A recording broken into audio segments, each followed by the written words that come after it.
U.S. smuggling weapons to Syrian rebels, the real Benghazi story, by Daya Belmaj, May 16, 2013.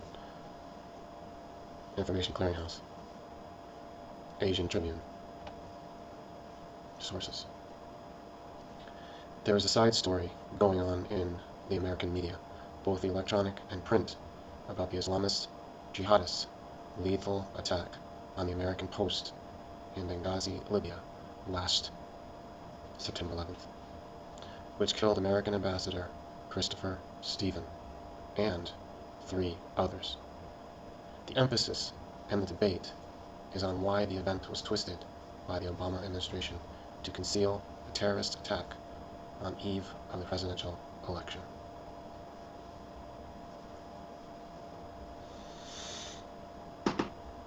With the killing of Osama bin Laden on May 2nd last year, the administration, which was approaching the re-election of Mr. Obama in November, wants to convince the American people that the Al-Qaeda was now annihilated for good. When the Islamist jihadist group affiliated to Al-Qaeda lethally attacked the American post in Benghazi, the Obama administration twisted the events to convince that an anti-Islamic video produced by someone in California was the cause of the attack. These days, the highlights and debate is about why the talking points were changed 12 times to give that different picture.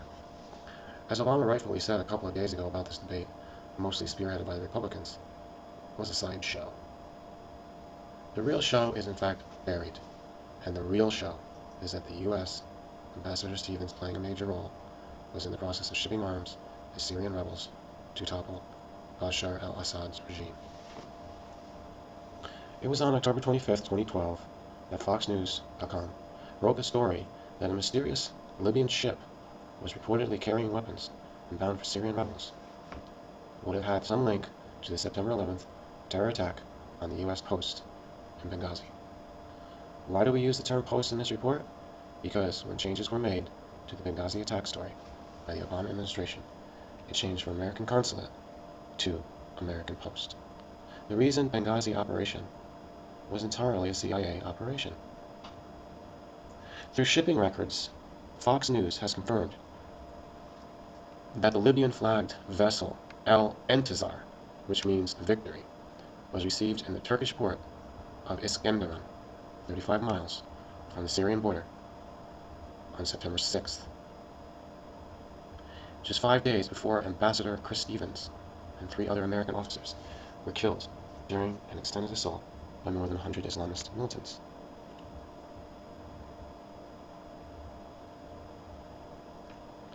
On the night of September 11th, in what would become his last known public meeting, Stevens met with the Turkish Consul General Ali Seyit Akin and escorted him out of the post's front gate 1 hour before the assault began. Although what was discussed at the meeting is not public, a source told Fox News that Stevens was in Benghazi to negotiate a weapons transfer, an effort to get SA-7 missiles out of the hands of Libya-based extremists. And although the negotiations said to have taken place may have had nothing to do with the attack on the consulate later that night, the Libyan mystery ship could explain why Stevens was traveling in such a volatile region on the 11th anniversary of the 9/11 attacks.